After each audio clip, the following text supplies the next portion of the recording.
ही निवडणूक एवढी विचित्र आहे ना. आता जे आपल्या ऑपोजिट मध्ये उभे आहेत ते एक दिवस अगोदर माझ्या घरी होते आणि मला म्हणते भाऊ तुम्ही म्हणाल तसं, आणि दुसऱ्या दिवशी पाहिलं ते भूकून कुठतरी उडून गेले. काय करतात हे माहित नाहीये, परंतु गटबाजी जरूर करतायत. मी सहज कानोसा घेतला, काय चाललंय तिकडं, म्हणे भाऊ हा इकडे घेऊन चालला आणि तो तिकडे घेऊन चाललाय. या सगळ्या गोष्टीचे आपण समाचार आपण गावामध्ये जाऊन घेऊ.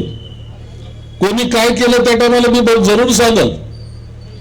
आज थोडं कार्यक्रमाला उशीर झाला म्हणून आता भाषण आज जास्त काही करायचंच नाहीये.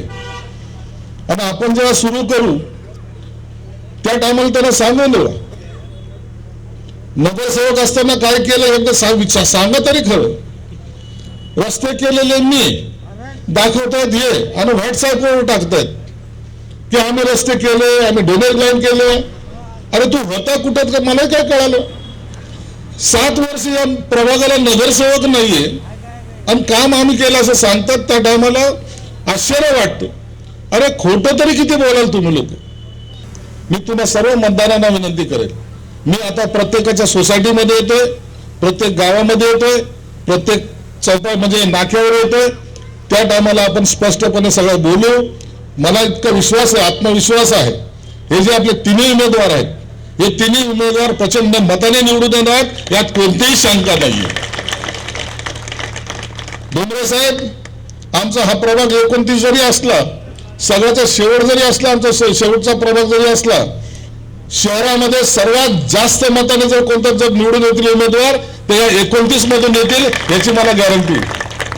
कारण की इतका मोठा वाढलेला हा प्रभाग आहे आणि एवढे चांगले सर्व मतदार आहे, सोसायटीतले मतदार आहेत, ते त्यांना तर काही लागतच नाही. कधी कधी त्यांनी विचाराने आपल्याला फक्त एकच सांगतो की साहेब आमचा रस्ता करून द्या, गार्डन डेव्हलप करून द्या, आमच्या असल्या ड्रेनेज लाईनची व्यवस्था करून द्या.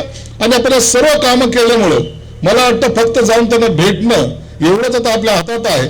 आणि ते मतदार सुद्धा सांगतायत, अनेक सोसायटीचे लोक या ठिकाणी बसलेले, त्यांनी सांगितलं की भाऊ तिकडे यायची आवश्यकता नाही, परंतु निवडणूक आहे, एकदा का होईना मतदाराला भेटणं गरजेचं आहे.